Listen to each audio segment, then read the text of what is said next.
Sander, tagal niyo naman. Kanina pa ako dito.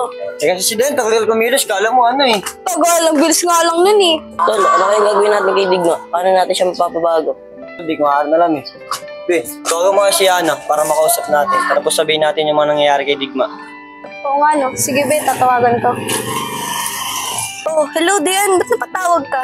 Be, sinagutan ni Ana. Uy Hana, buti sinagot mo. May importante kami sasabihin sa'yo. Ano ba yun? Tungkol kay Digma. Tungkol kay Digma? Bakit? Ano meron kay Digma? Be, si Digma kasi. Be, sabihin ko ba? Be, sabihin mo na para malaman yung ginagawa ni Digma. Si Digma kasi lulong na sa bisyo. Ano? Totoo ba yan, Dian? Oo, Hana. Baka pwede umuwi ka muna dito. Lulong na kasi talaga siya eh. Baka ikaw yung tanging para bumalik siya sa dati. Ano kasi, Dian? Malapit na yung plastic surgery ko. Pero sige, gagawa ko ng paraan para makaluwas ako dyan. Buti na lang, napapayag natin si Ana. Ana, salamat ah. Balik ka na dito, namimiss ka na din namin eh. Ay kahit naman ako, namimiss ko na kayo eh. Lalo na yung mga banding natin. Sige, Hana. Saan namin yan? Sige na, baka may gagawin ka pa. Oo naman, Dian. Sige, patayin ko na to ah.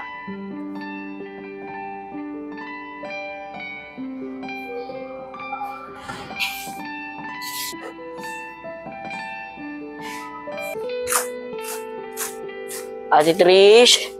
Ate Trish? Oh, Dayan, Lepot, may balita na ba kayo kay Digma? Ate Trish, Lepot, sabihin mo kayo. Kasi po, Ate Trish, si Digma po. Lulong na sa bisyo. No? Totoo ba yung sinasabi mo? Dayan, akala ko ba, sinabi mo kahapon, pag-alagala lang si Digma. Sorry po, Ate Trish, kung nagsinungaling po ako. Ayoko po kasi kayo mag-alala eh. Asan na yung anak ko ngayon? Andun po sa Ecobill. Pero Ate Trish, may good news po kami. Ano yun, Dayan? Kasi Hana po, uuwi na po dito sa Maynila. Talaga ba? Okay yun. Para tuluyan na magbago si Digma. Ate Trish, alis na po kami. Hinihintay na po kami ni Sander. Sige, mag-ingat kayo. Sana magbago na to si Digma. Robin, posti tayo dun. Tara. Sit lang.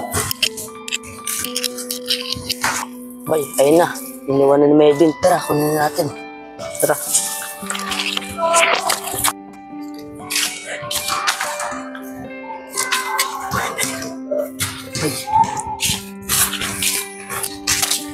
Masalamat na naging kaibigan kita. Wala yun. Ano ka ba? Magtropa tayo eh. Huwag kang magalit sa sabihin ko ah.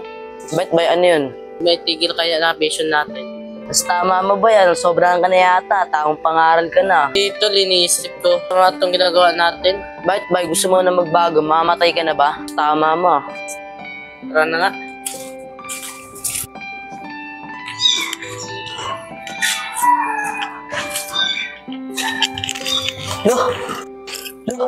Ang ina. Mawala yung basura ko dito ah. Si Sia lang nakakaalam nun ah. Hoy, Sian! Mel! Sian, labas mo na yung basura ko. Ikaw lang nakakaalam nun ah. Wala ko alam yung Mel. Wala.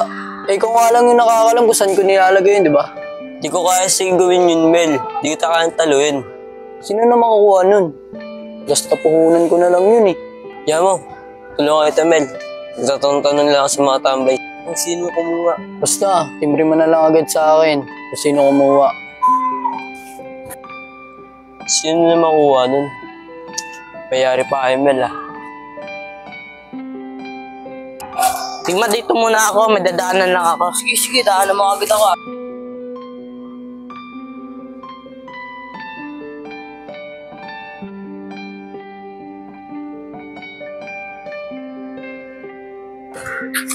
Ay, siya o Gio. G, kailangan namin ng tulong mo. Bakit?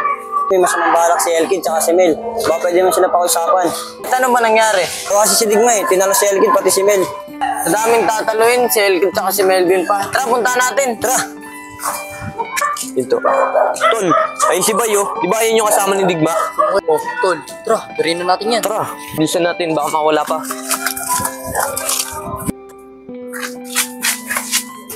Tol, ako naman.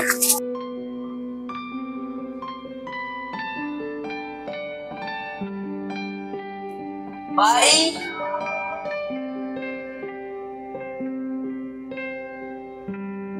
Anong nangyari dyan kay Bay? Sino gumawa niyan? Di ko alam, G.